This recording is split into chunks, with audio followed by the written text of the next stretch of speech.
بسم الله الحمد لله والصلاة والسلام على رسول الله وعلى آله وصحبه ومن والاه. Assalamu alaikum wa rahmatullahi wa barakatuh. Bienvenue dans cette série consacrée à la présentation de l'islam. Auparavant, donc, nous avons commencé par une introduction concernant l'importance de la religion et le fait que la religion soit un besoin essentiel et fondamental pour l'être humain. Maintenant, on rentre dans le vif du sujet qui est la présentation de l'islam. Il faut savoir que l'islam est fondé sur 4 composantes essentielles. Ce qu'on appelle donc muqawwimat al-islam, c'est-à-dire les fondations de l'islam. Il y a 4 fondations pour l'islam. Il y a l'aqidah, la croyance. Deuxièmement, l'adoration, l'ibada. Troisièmement, la morale, al-akhlaq. Et quatrièmement, al-tashri', la législation. Donc, c'est-à-dire que l'islam, c'est une croyance, mais c'est aussi une adoration, c'est une morale et c'est une législation. Donc, se trompe quiconque pense que l'islam est uniquement une croyance, en abstraction de l'adoration, de la morale ou de la législation. Comme se trompe également quiconque penserait que l'islam, c'est tout simplement une adoration, sans croyance, sans morale, sans législation, ou une morale sans législation, une législation sans croyance. L'islam, c'est tout ça en même temps. Donc c'est une croyance, donc aqidah, c'est une adoration, ibada, c'est une morale, akhlaq, et c'est une législation, tashri'. Et donc nous allons voir ces 4 fondations, inshallah ta'ala, et on commence bien sûr par al-aqidah, donc la première fondation de l'islam qui est al-aqidah, la croyance. La croyance musulmane, c'est celle qui est expliquée, exposée dans le Coran et dans la sunna du prophète sallallahu alayhi wa sallam. Il s'agit de la croyance qui explique les secrets de l'existence, qui explique à l'être humain le secret de la vie, le secret de la mort, qui répond aux questions existentielles. D'où, vers où et pourquoi. Cette croyance musulmane, elle n'est pas spécifique à ce qu'a apporté le prophète sallallahu alayhi wa sallam. C'est une croyance, finalement, qui a pour origine la révélation divine. Et donc, les éléments de la foi apportés par le prophète sallallahu alayhi wa sallam, c'est exactement les mêmes éléments de la foi apportés par tous les prophètes, énoncés dans tous les livres qu'ont reçus les prophètes avant qu'ils subissent une altération. De Adam alayhi salam jusqu'au prophète Mohammed sallallahu alayhi wa sallam. La croyance ne change pas. Ce sont des éléments éternels auxquels Allah azza wa jalla nous a demandé d'y croire. Donc ce sont des éléments éternels, immuables. Ça ne change pas. La croyance ne change pas. Donc le prophète Mohammed sallallahu alayhi wa sallam n'a pas apporté une croyance spécifique à lui. C'est exactement la même croyance depuis Adam alayhi salam jusqu'à Mohammed sallallahu alayhi wa sallam. Et celle-ci restera jusqu'au jour du jugement dernier. Elle ne peut pas subir d'altération, de modification. Tout ce qu'a fait l'islam, c'est 2 choses. C'est de purifier cette croyance de toutes les conceptions erronées qui ont pu être introduites dans la croyance, des conceptions polythéistes, anthropomorphistes, corporéistes, qui attribuent des manquements, des insuffisances à Allah azza wa jalla, alors que ces manquements et ces insuffisances sont des choses qui caractérisent l'être humain et non pas Dieu. Donc l'islam est venu pour purifier cette croyance de toutes ces conceptions, de ces mauvaises conceptions et de ces conceptions erronées. Et deuxième chose, l'islam aussi a apporté une nouvelle façon d'exposer, la façon d'exposer l'aqidah, la croyance, qui correspond à la nature de ce dernier message divin adressé à toute l'humanité. Donc voilà ce qu'a fait l'islam par rapport à la croyance. Alors, la croyance musulmane peut être synthétisée en 3 éléments essentiels. La croyance en Dieu, la croyance au prophète et la croyance en l'au-delà, au jour du jugement dernier. Ce sont vraiment, toute la croyance musulmane, on peut la résumer dans ces 3 éléments essentiels. Sachant ici que le but, ce n'est pas ici de développer tous les éléments de la foi, ou ce qu'on appelle les piliers de la foi, c'est ici, on essaye d'exposer la croyance d'une manière générale et les éléments essentiels de la croyance musulmane. Donc, on peut résumer cette croyance en 3 éléments essentiels: la croyance en Dieu, la croyance au prophète et la croyance en l'au-delà et au jour du jugement dernier. On va commencer bien sûr par la croyance en Dieu. La croyance en Dieu en soi, on peut la résumer en 3 points essentiels. Donc, l'existence de Dieu tout d'abord. Deuxièmement, Dieu est unique. Troisièmement, Dieu est parfait. Voilà la conception de Dieu en islam. Et voilà la croyance en Dieu selon la croyance musulmane. Donc, on va commencer par la première partie, l'existence de Dieu, qui est bien sûr, disons, l'élément principal, parce que les autres sont fondés sur cet élément qui est l'existence de Dieu, particulièrement dans notre contexte où le matérialisme s'est répandu. Et donc, cette question de l'existence de Dieu est primordiale, est essentielle. Et d'ailleurs, c'est pour cela que les savants disent que la première mission de l'aql, Allah Azza wa Jalla, Dieu nous a donné une raison. Sa première mission, c'est de prouver justement l'existence de son Créateur, l'existence de Dieu. Dieu a donné cette raison à l'être humain pour qu'il réfléchisse et pour que cette raison l'amène à son Seigneur, lui permette de trouver son Seigneur. Ça, c'est vraiment la première mission. Et c'est ce que nous allons faire. Donc, essayer de démontrer rationnellement l'existence d'Allah Azza wa Jalla. On va faire 2 démonstrations. La première démonstration, c'est une démonstration de l'existence de Dieu par ce qu'on appelle la cause téléologique, ou par ce qu'on appelle la téléologie ou le finalisme. Je vais expliquer tout cela. Et une deuxième démonstration qui fait appel à la loi de corrélation, Qanoun al-Talazum. Donc on va commencer par la première démonstration, l'existence, donc démontrer l'existence de Dieu, en ayant recours à ce qu'on appelle la cause téléologique en arabe, al-illa al-gha'iyya. Donc qu'est-ce qu'on veut dire par là? En fait, la cause téléologique, c'est l'étude des finalités. En gros, ça veut dire quoi? Toute chose qui a une finalité a forcément un concepteur, un fabricant. Donc, c'est en fait percevoir une intention. Comme par exemple, je vous dis, je vois quelqu'un donc qui met un manteau. Lorsque je vois qu'il met un manteau, ça suggère quoi? Que cette personne a eu froid et a eu l'intention de se réchauffer.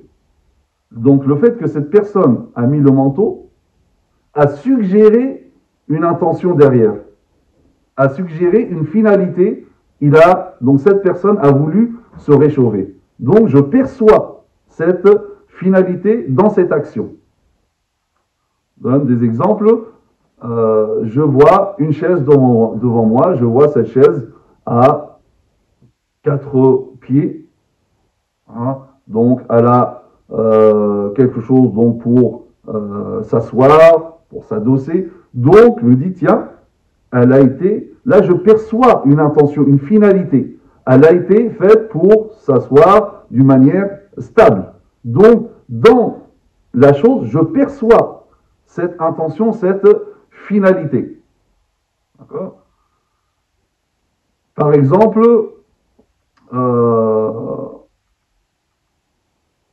dans une boîte, je trouve une boîte et je trouve plusieurs petites pièces détachées. Je regarde bien, je trouve que toutes ces pièces-là sont faites de telle manière qu'elles ont un emplacement précis et que chaque pièce a été faite pour une autre pièce. Donc je commence à emboîter les pièces, à rassembler. Je trouve vraiment que chaque pièce va avec l'autre. Et ensuite, je trouve un tout et je vois que c'est une pendule. Et je me dis, tiens, le tout a aussi une finalité, c'est pour montrer l'heure. Et là, je me suis dit, donc, il y a une finalité derrière.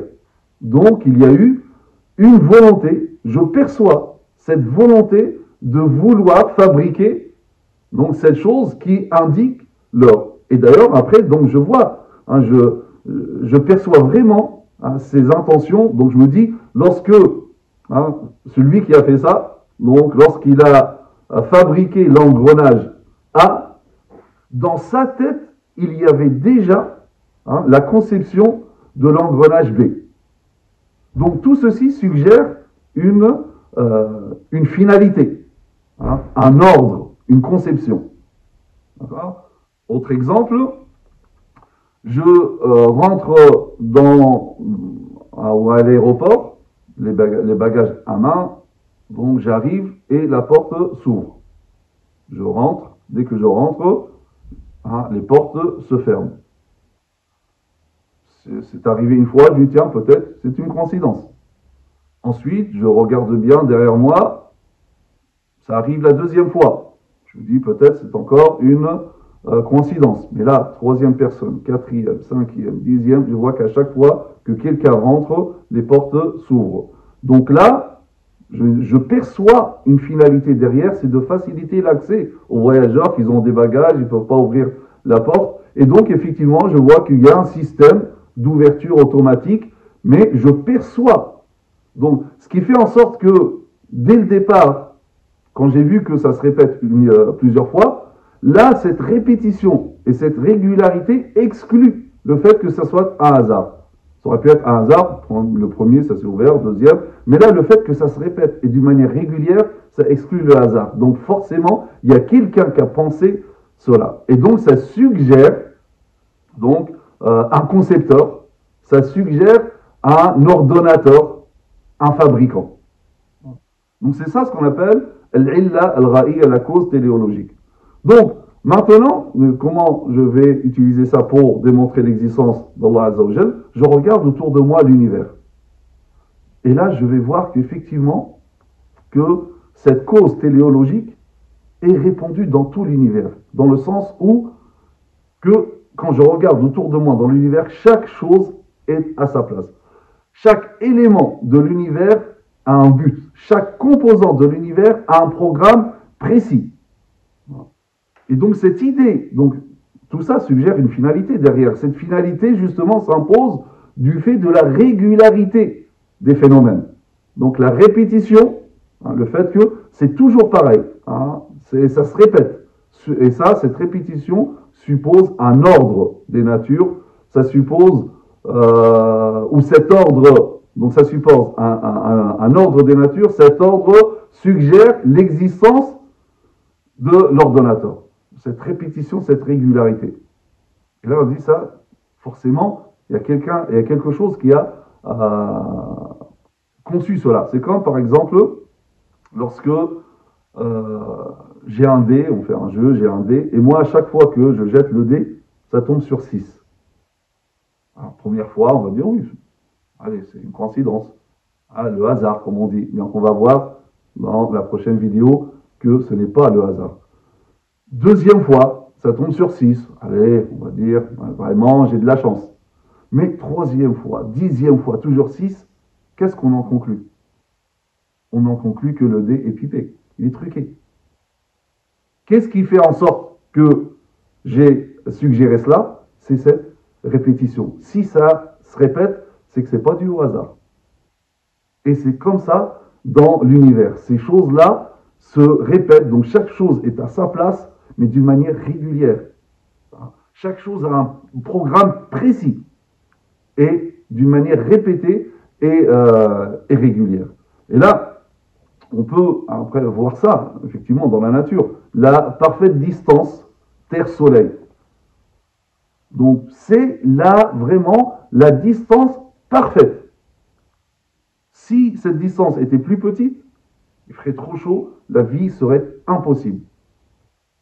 Si cette distance serait plus grande, il ferait trop froid et pareil, la vie serait impossible. C'est-à-dire, on voit dans l'univers que tout est fait, mais vraiment pour que la vie soit possible et que l'être humain puisse exister et puisse vivre. Pareil, la parfaite distance Terre-Lune. La Terre, cette distance Terre-Lune est parfaite et ça apporte un équilibre ou de nombreux équilibres vitaux. Si la Lune était plus proche, là, les effets de la Lune sur les marées seraient désastreux. Donc, impossible de vivre. Pareil, si cette distance était plus grande, donc la Lune serait plus loin, ça aurait aussi un impact sur les océans et il n'y aurait plus de vie marine. D'ailleurs, même, regardez, subhanallah, l'axe de rotation de la Terre, si l'axe restait ou était resté vertical, donc il n'y aurait même plus de saison. Impossible de vivre, etc. D'ailleurs, même l'existence même de la Lune. La Lune maintient, ou la Lune permet un maintien fondamental de la Terre sur son axe. Donc, la Lune, c'est le stabilisateur naturel de la Terre. Sans la Lune, la météo serait complètement déchaînée. Même la distribution de la lumière du Soleil serait complètement différente. Donc, toute chose est à sa place. La Terre également, si elle était plus volumineuse, c'est-à-dire si le rayon était plus grand, la force gravitationnelle serait plus grande et donc on pourrait même plus, ou bien pour se déplacer, ça serait très difficile, voire on pourrait même plus se déplacer. Et il y aurait même des gaz, surtout là, les gaz légers, qui ne pourraient plus, oui, ils mettraient du moins du temps à s'échapper de l'atmosphère, comme l'hydrogène et l'hélium. Pareil, si la Terre était moins volumineuse, et donc le rayon serait plus petit, et donc la force gravitationnelle serait plus petite. Donc on aurait même du mal à rester sur Terre. Peut-être on va s'envoler. Et une grande partie de l'atmosphère de la Terre s'échapperait. Mais c'est exactement, donc les distances Terre-Soleil, c'est vraiment la distance parfaite. Distance Terre-Lune, la distance parfaite. Le volume de la Terre, c'est le volume parfait pour qu'il y ait une vie. C'est pour cela que les savants disent que les constantes universelles sont là dès le début. Elles étaient là. Si on venait à changer ces constantes universelles à la 20e décimale, il n'y aurait pas de vie. Il n'y aurait pas de vie. Donc tout est parfait. Tout est parfait, même des choses, des fois on peut... je regardais un documentaire qui parlait de fourmis aux États-Unis. Il y avait une sorte de fourmis, les fourmis de feu, qui avaient fait un carnage. C'est dévastateur aux États-Unis par rapport aux champs, même les maisons, etc.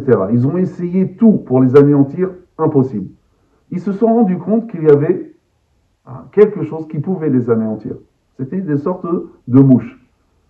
Et ils ont trouvé que, en fait, ces fourmis-là étaient d'origine d'Afrique. Sauf qu'elles sont venues aux États-Unis comment? C'est avec l'esclavage, un des cadeaux de l'esclavage de l'Afrique. Et sauf qu'il n'y a que les fourmis qu'ils ont embarquées, mais pas les mouches. Et ils ont trouvé que l'une des caractéristiques de ces mouches, c'est qu'elles avaient la capacité de pondre leurs œufs dans la tête ou l'abdomen de ces fourmis. Et ça les tuait. Et d'ailleurs, mais lorsque les fourmis, donc ils ont pris le bateau, mais pas les mouches. Donc il y avait les mouches, mais pas à l'antidote, donc qui est ces mouches.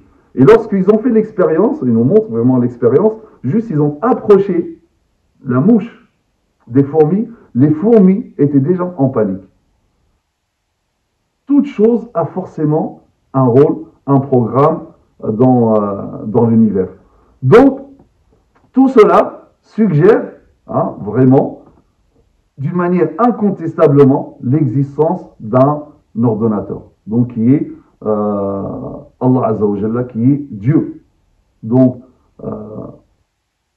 dans l'univers, cette manifestation de ce qu'on appelle la cause téléologique dans les différents systèmes qu'on a pu voir dans les différents systèmes et fabrications humaines, on retrouve exactement la même chose dans l'univers. Et cela donc suggère l'existence d'un concepteur, d'un fabricant, d'un ordonnateur. Donc, toute chose qui a une finalité a forcément un ordre. Comme j'ai dit, l'horloger, lorsqu'il fabrique son horloge, dès qu'il fabrique un engrenage, l'engrenage A, forcément, il a dans la tête l'engrenage B. Tout est... Quand on regarde l'être dans l'univers, il y a un art. Il y a un art et un programme précis que toute chose respecte. Et d'ailleurs, Voltaire, d'ailleurs, il disait il est vrai, j'ai raillé Saint-Médard et la bulle, mais j'ai sur la nature encore quelques scrupules. L'univers m'embarrasse et je ne puis songer que cette horloge existe et n'est pas d'horloger.